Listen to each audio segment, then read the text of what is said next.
The champagne flute slipped from my fingers as my son David's words cut through the elegant dinner party like a blade.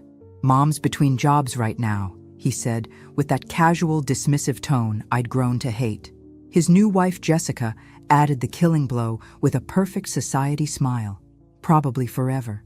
The laughter that followed wasn't kind. It was the sound wealthy people make when they think poverty is amusing. Where are you watching from today? Drop your location in the comments below and hit that like and subscribe button. I'm Margaret Walsh, and at 54, I thought I'd heard every possible way to be humiliated by family. I was wrong. Sitting at that mahogany table in the Reynolds mansion, surrounded by crystal and silk, I realized my son had married into exactly the kind of family that measures human worth in dollar signs. The irony was delicious, really, because none of them knew what had happened just 6 hours earlier. David had met Jessica Reynolds 8 months ago at some charity gala where young lawyers network with old money. She was 28, blonde, and had that particular kind of beauty that comes from excellent genetics and expensive maintenance. More importantly, she was the daughter of Robert Reynolds, who owned Reynolds Holdings, a mid-sized investment firm that specialized in buying struggling companies and turning them profitable. Margaret works in, what is it again, Mom? Customer service? Jessica's mother, Patricia, asked, her tone suggesting customer service ranked somewhere below street, sweeping in her personal hierarchy of respectability. I was a manager at Hartwell Communications, I corrected gently, though the past tense stung. 22 years with the company. Was, Robert Reynolds emphasized with obvious satisfaction. Hartwell went under last month, didn't it? Shame about all those people losing their jobs. The conversation moved on to safer topics for the wealthy. Their recent trip to the Hamptons, the new yacht they were considering, Jessica's plans to redecorate their guest house. I smiled and nodded and played the role of the grateful mother-in-law, all while remembering the phone call I'd received that morning. "Mrs. Walsh, this is James Morrison from Morrison, Stewart and Associates. I'm calling about your Aunt Helena's estate. I'm afraid there's been a significant development we need to discuss immediately. Aunt Helena, my father's eccentric sister, who'd moved to Switzerland 40 years ago and barely stayed in touch. The family had always assumed she was living some bohemian artist lifestyle, scraping by on whatever money she could make selling her paintings to tourists. I'm sorry to inform you that Ms. Helena Walsh passed away 3 weeks ago in Geneva. However, I'm pleased to tell you that you've been named the sole beneficiary of her estate. I'd expected maybe a few $1,000s and some sentimental items. Instead, James Morrison had delivered news that changed everything. The estate is valued at approximately $47 million, Mrs. Walsh. Your aunt was quite successful in her investments. $47 million. I'd spent the rest of the morning in Morrison's office, signing papers and trying to process the magnitude of what had happened. By noon, I had access to more money than I'd ever dreamed of. By 6 p.m., I was sitting at this dinner party, listening to my son's wife mock my employment status while her father bragged about acquiring failing businesses for pennies on the dollar. The key, Robert was explaining to David over the dessert course, is to identify companies that are struggling but still have valuable assets. You buy them cheap, strip out the unnecessary expenses, usually starting with the older employees, and restructure for maximum profit. Sounds brilliant, David said with genuine admiration. You must have quite a portfolio by now. 43 companies in the last 5 years, Robert replied proudly, including some recent acquisitions that are going to be extremely profitable once we finish the restructuring process. That's when I realized I was watching a masterclass in corporate cruelty, delivered by people who saw human suffering as a line item to be eliminated. But I was also seeing an opportunity. And what kind of companies do you typically target? I asked innocently. Robert warmed to his favorite subject. Communications firms, usually. Technology companies that haven't kept up with the market. Small manufacturing operations that family businesses can't afford to modernize. The owners are usually desperate to sell before they lose everything. How fascinating, I murmured, filing away every word. The evening ended with polite kisses and promises to do this again soon. David and Jessica drove me home to my modest apartment, chattering about wedding plans and honeymoon destinations. They were thinking Tuscany, Jessica explained, though it would be expensive. Maybe Mom can help with the costs. David suggested as they dropped me off. I mean, once you find another job. I watched their BMW disappear down the street, then climbed the stairs to my apartment and pulled out the business card James Morrison had given me that morning. On the back, he'd written the private number for his colleague who specialized in corporate acquisitions. It was 11 p.m., but some conversations can't wait until morning. Sarah Chen speaking. Ms. Chen, this is Margaret Walsh. James Morrison gave me your number. I need to make an acquisition, and I need it done quickly and quietly. What kind of acquisition, Mrs. Walsh? I looked at the framed photo on my mantel, David at his law school graduation, his arm around me, both of us smiling with pride and hope for his future. That young man had been replaced by someone I didn't recognize, someone who found his mother's misfortune amusing. I want to buy Reynolds Holdings, I said. All of it. There was a pause. Then, Mrs. Walsh, that's a $40 million company. I know, I replied. Is that a problem? The next morning, I woke up wondering if the previous day had been an elaborate dream. Then I checked my bank balance and saw 8 figures staring back at me, and reality hit like a freight train carrying $47 million worth of possibilities. Sarah Chen had been appropriately professional during our late-night call, but I could hear the curiosity in her voice as she explained the complexities of a hostile takeover. Reynolds Holdings was privately held, which actually made things easier. No SEC filings to navigate, no public stockholders to worry about. Just one very smug man who had no idea his world was about to change. The key is finding leverage, Sarah had explained. Something that makes them want to sell, or something that gives us the upper hand in negotiations. I spent Sunday morning doing research that would have made David proud. If he knew his supposedly unemployable mother was about to execute a corporate acquisition that would make his law school professors weep with admiration. Robert Reynolds had built his empire by being ruthless, but he'd also been careless about covering his tracks. Reynolds Holdings specialized in acquiring distressed companies, but their business model had a darker side. They targeted family businesses in financial trouble, offered what seemed like lifelines, then systematically destroyed them for parts. The family that had run Thompson Manufacturing for 60 years lost everything when Reynolds stripped their assets and sold the real estate to developers. Hartwell Communications, my former employer, had been gutted so thoroughly that 200 people lost their jobs just before Christmas. But Robert Reynolds had made one crucial mistake.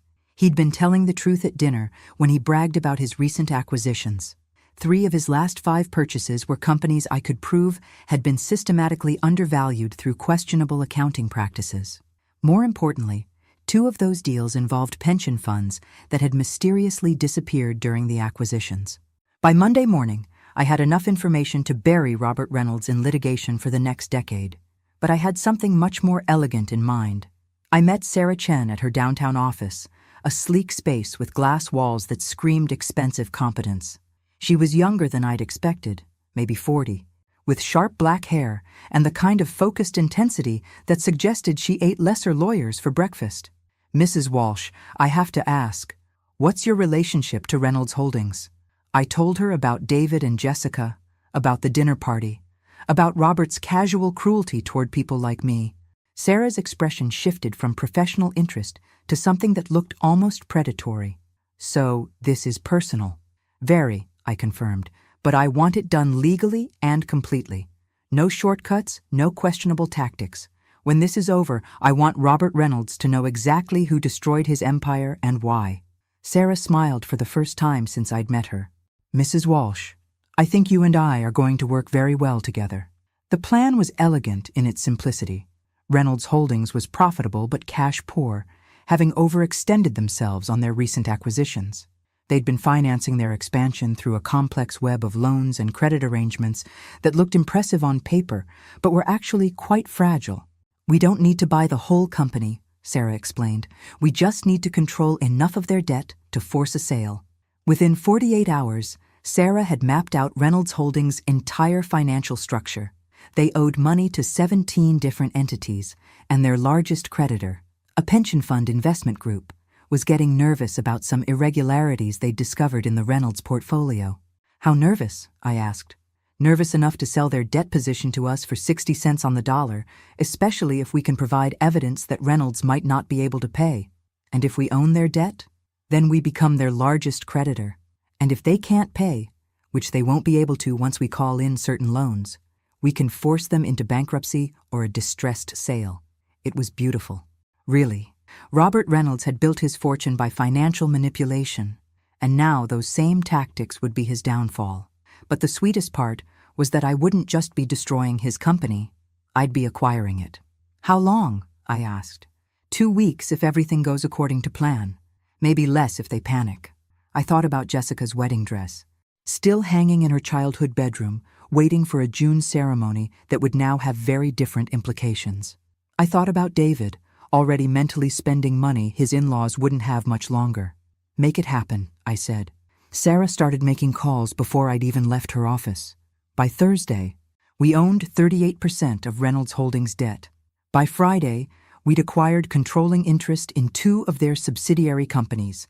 And on Saturday morning, exactly 1 week after Robert Reynolds had humiliated me at his dinner table, I got the call I'd been waiting for. Mrs. Walsh, this is Robert Reynolds. I think we need to talk.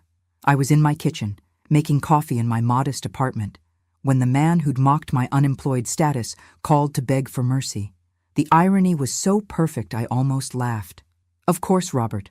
What can I do for you? I think you know what this is about. Your people have been very aggressive in the market this week. My people? Don't play games with me, Margaret. I know what you're doing. The question is what you want. I stirred honey into my coffee and looked out the window at the ordinary suburban street where I'd lived for the past 5 years. Next week I could buy any house in this city, but right now I was exactly where I wanted to be. What I want, Robert, is to meet with you tomorrow morning. Your office, 9 a.m. Come alone. Margaret, whatever you think you're accomplishing. 9 a.m., I repeated, and hung up. I spent the rest of Saturday planning exactly what I was going to say to the man who'd treated me like garbage while stealing the livelihood of hundreds of people like me. But first, I had a phone call to make.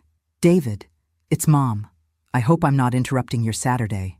Mom, hi. No, we were just having brunch with Jessica's parents. Actually, her dad's been acting weird all week. Some business thing has him stressed out. I'm sure it's nothing serious, I said, fighting to keep the satisfaction out of my voice. Listen, sweetheart, I wanted to talk to you about something. Could you and Jessica come to dinner tomorrow night? There's something I need to tell you both. Sure, Mom. Is everything okay? You sound different. Everything's fine, honey. Better than fine. Actually, I'll see you tomorrow at 7. After I hung up, I sat in my living room surrounded by furniture I'd bought at discount stores and thought about the conversation I'd be having with my son in 24 hours. David was about to learn some very important lessons about respect, consequences, and the danger of underestimating his supposedly worthless mother. But first, I had to finish destroying his father-in-law's empire. Sunday morning arrived crisp and clear, the kind of October day that makes you believe in second chances. I dressed carefully for my meeting with Robert Reynolds, a simple black suit I'd bought for job interviews, paired with my grandmother's pearl earrings. Nothing flashy, nothing that would telegraph the $47 million sitting in my bank account. Reynolds Holdings occupied 3 floors of a gleaming downtown tower, the kind of building that announces its occupants' importance through marble lobbies and brass fixtures. I'd never been inside before, though I'd driven past it countless times during my years at Hartwell Communications. The receptionist looked confused when I gave my name. Mr. Reynolds is expecting me, I said with the kind of quiet confidence that comes from knowing you hold all the cards. Robert's office was exactly what I'd expected, mahogany and leather, with floor-to-ceiling windows overlooking the city. He was standing with his back to the door when I entered, staring out at the skyline like a man contemplating his own mortality. 40 years, he said without turning around. I built this company from nothing. 3 employees and a borrowed desk in 1984. Impressive, I replied, settling into the chair across from his desk without being invited. Though I notice you left out the part about the 200 families you've destroyed along the way.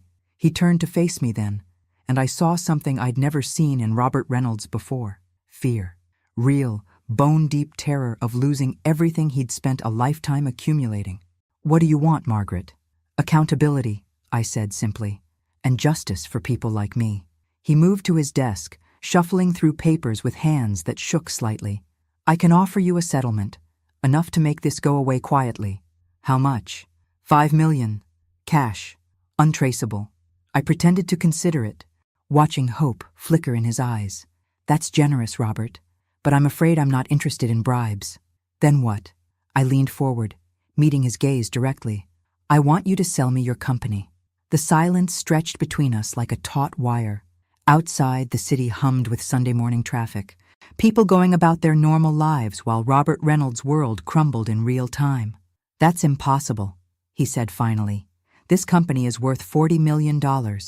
Actually, as of Friday's close, it's worth about $12 million, thanks to some unfortunate revelations about your pension fund irregularities. But I'm prepared to be generous. 15 million, cash, complete acquisition.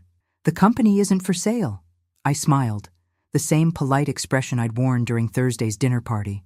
Oh, Robert, I think you misunderstand. This isn't a negotiation. I opened my purse and withdrew a folder Sarah Chen had prepared, thick with legal documents and financial statements. You currently owe $34 million to various creditors. As of Friday afternoon, I own 87% of that debt, which means I can call in those loans whenever I choose. His face went ashen. You can't do that. Actually, I can.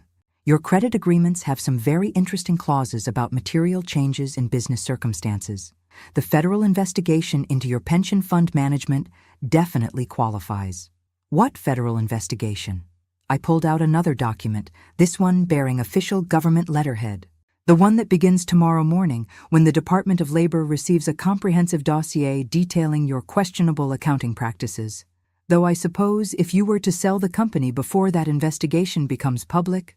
He sank into his chair like a deflating balloon. For 40 years, Robert Reynolds had been the predator, circling wounded companies like a shark scenting blood. Now he knew how his victims had felt. You're destroying me. I'm holding you accountable. There's a difference. The contract negotiations took 3 hours. Sarah Chen handled the legal details while I sat in the conference room, watching Robert Reynolds sign away his life's work with the same dead-eyed resignation I'd seen in the faces of every business owner he'd ever crushed. By 2 p.m., I owned Reynolds Holdings in its entirety. All 43 companies, all the assets, all the debts, and all the power that came with them. I also owned something else. The satisfaction of watching Robert Reynolds walk out of his own building, carrying nothing but a briefcase, and the knowledge that his son-in-law's mother had just become his boss. Well, his former boss. Because my first executive decision was to fire him. I spent the rest of the afternoon in the office that was now mine, going through files and understanding the full scope of what I'd acquired. The companies Reynolds had gutted could be restored. The pension funds could be repaid. The families he'd destroyed could receive compensation. But first, I had a dinner party to attend. David and Jessica arrived at my apartment at exactly 7 o'clock. Jessica carrying a bottle of wine that probably cost more than my monthly grocery budget. She'd dressed down for the occasion. Designer jeans and a cashmere sweater that suggested she was trying to connect with the common folk. "Mom, you look great," David said, kissing my cheek. "Rested." "I feel wonderful." "Actually? Sit down, both of you. Can I get you anything to drink?" "Wine would be lovely," Jessica replied, glancing around my modest living room with the kind of forced smile people use when visiting elderly relatives in nursing homes. I poured 3 glasses of the wine Jessica had brought, noting the label, a $200 bottle from Robert's personal collection. How thoughtful of him to contribute to his own wake. "So," David said, settling onto my couch with Jessica tucked against his side. "You said you had something to tell us?" "I do."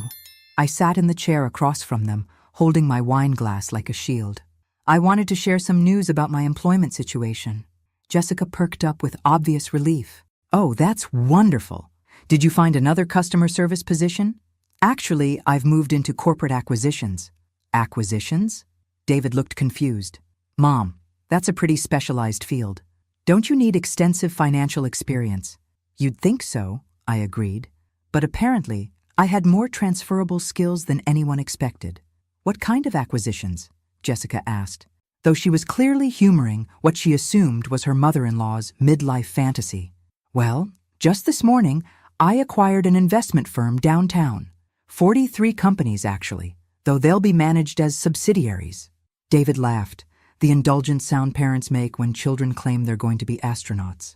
Mom, that's great. Are you talking about some kind of entry-level position? Maybe administrative support? No, sweetheart. I own the company. All of it. The silence that followed was profound. Jessica's wine glass stopped halfway to her lips. David's smile froze in place, like a photograph of happiness. I'm sorry, Jessica said carefully. I think I misunderstood. You said you own a company? Reynolds Holdings, I clarified. I bought it this morning. Cash transaction. Jessica's wine glass slipped from her fingers, creating a red stain on my beige carpet that looked remarkably like blood. She was staring at me as if I'd suddenly sprouted additional heads. That's impossible, David said. Mom, Reynolds Holdings is worth millions of dollars. 40 million to be precise. Though I got it for considerably less. Mom. David's voice took on the patient tone people use with confused elderly relatives. I think you might be confused about something. Maybe someone offered you a job there, or... I reached into my purse and withdrew the contract Sarah Chen had prepared, the one bearing my signature and Robert Reynolds' defeated scrawl. Would you like to see the paperwork? David took the contract with shaking hands, Jessica reading over his shoulder. I watched their faces change as they processed what they were seeing. The dollar amounts, the legal language, the undeniable reality that David's unemployable mother had just bought his father-in-law's empire. Where did you get this kind of money? Jessica whispered. Inheritance, I replied cheerfully. Turns out Aunt Helena was quite successful in Switzerland. $47 million, successful, to be exact. The room went so quiet I could hear the clock ticking in my kitchen. David was still staring at the contract as if it might rearrange itself into something that made sense. So you're saying, Jessica said slowly, that you've been secretly wealthy this entire time? Not the entire time, just since Thursday morning. Thursday, Jessica repeated. The day before our dinner party. Yes. Interesting timing, wasn't it? That's when I saw understanding dawn in Jessica's eyes, followed immediately by horror. She was remembering Thursday night, remembering her mother's condescending questions, remembering her own casual cruelty about my employment prospects. Oh God, she whispered, your father's going to kill me. But David was still processing the financial implications. Mom, this means you're... He trailed off, unable to complete the thought. Wealthy beyond my wildest dreams? I suggested. Yes, sweetheart. Though I have to say, my dreams have gotten quite a bit wilder lately. I took a sip of Robert's expensive wine and smiled at the two people who'd found my poverty so amusing just 4 days earlier. Now then, I continued, let's talk about your wedding plans. The conversation that followed was like watching two people discover they'd been swimming with sharks while wearing meat suits. David kept looking between the contract and my face as if one of them might suddenly make sense, while Jessica had gone pale enough to audition for vampire movies. I don't understand, David said finally. If you inherited this money on Thursday, why didn't you tell us? When would I have mentioned it? I asked innocently. During your charming dinner conversation about my unemployable status? Or perhaps when your wife suggested my job prospects were hopeless? Jessica flinched, as if I'd slapped her. Mrs. Walsh, I'm so sorry. If you'd known I was wealthy, you would have treated me with respect, I interrupted. How fascinating. So courtesy is a privilege that must be purchased? That's not what I meant, Jessica stammered. I just meant, you meant that poor people deserve to be mocked, but rich people deserve politeness. Got it. David set down the contract and rubbed his face with both hands. Mom, this is insane. You bought Robert's entire company? His life's work? The same life's work built on destroying families like ours? Yes, I did. Though I prefer to think of it as a hostile takeover with extremely personal motivations. Personal motivations? Jessica's voice cracked on the words. What do you mean? I reached for the wine bottle, Robert's wine, which somehow made everything taste better, and refilled my glass. Well, let's see. Your father spent Thursday evening explaining his business model, which apparently involves buying struggling companies and stripping them for parts. He seemed particularly proud of eliminating unnecessary expenses, which is corporate speak for firing anyone over 50. He's a businessman, Jessica said weakly. He has to make tough decisions. Like the tough decision to steal pension funds from Hartwell Communications? That's my former employer, in case you forgot. 200 people lost their jobs so your father could increase his profit margins. Pension funds? David looked confused. What are you talking about? I pulled out another folder, this one containing the evidence Sarah Chen had compiled about Reynolds Holdings' questionable accounting practices. Would you like to see the documentation? It makes for fascinating reading if you enjoy stories about white-collar theft. Jessica was shaking now, actually trembling as the magnitude of the situation hit her. You can't prove anything. My father is completely legal in everything he does. Legal and ethical aren't the same thing. Dear, though I have to say, some of these pension fund irregularities do venture into questionable legal territory. Are you threatening him? David asked, his voice taking on an edge I'd rarely heard. Threatening? No, sweetheart. I'm simply explaining why I felt compelled to remove your father-in-law from his position of power. People like Robert Reynolds destroy lives because they can. Now he can't. David stood up abruptly, pacing to the window and back. Mom, do you realize what you've done? You've destroyed Jessica's family. Robert's entire identity is wrapped up in that company. And my entire identity was wrapped up in being your mother. Until you decided I was an embarrassment. The words hung in the air between us like a guillotine blade. David stopped pacing, his face cycling through emotions, confusion, hurt, anger, and finally something that might have been shame. I never said you were an embarrassment. You didn't have to. Your actions said it quite clearly. Jessica was crying now, quiet tears that didn't stop her from trying to salvage the situation. Mrs. Walsh, please. I know we didn't handle Thursday night well, but surely we can work something out. Some kind of arrangement? What kind of arrangement did you have in mind? You could sell the company back to my father. For what you paid, of course, plus interest. We could call it a misunderstanding. I set down my wine glass and really looked at Jessica Reynolds, soon-to-be Walsh. 28 years old, beautiful, privileged, and absolutely convinced that her family's wealth made them untouchable. She'd probably never faced real consequences for anything in her entire life. Jessica, do you know what your father's company did to the Thompson family? She shook her head. Thompson Manufacturing had been in their family for 60 years. 3 generations of honest work, employing half the people in their small town. When the economy hit them hard, they made the mistake of turning to Reynolds Holdings for help.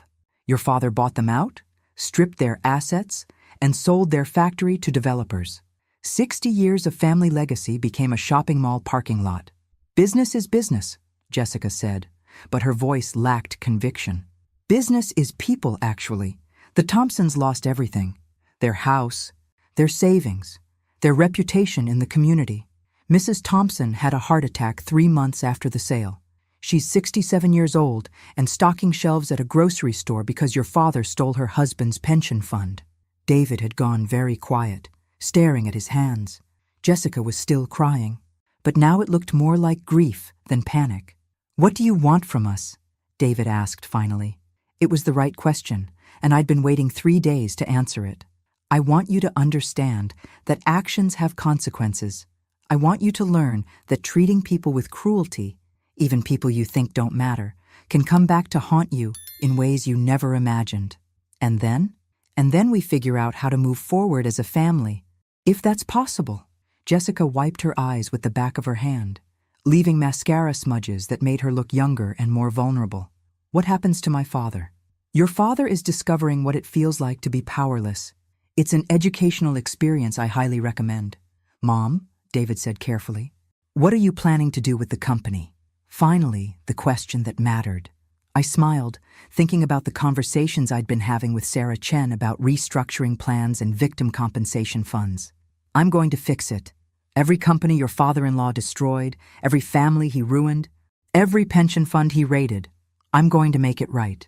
Reynolds Holdings is going to become exactly what it should have been all along, a company that builds things up instead of tearing them down. That's going to cost millions, David said. 47 million, to be precise. It's amazing what you can accomplish when you're not motivated by greed. I stood up and walked to the kitchen, returning with a fresh bottle of wine, one from my own modest collection, purchased with my former customer service salary. Now then, I said, refilling their glasses. Let's talk about your wedding plans.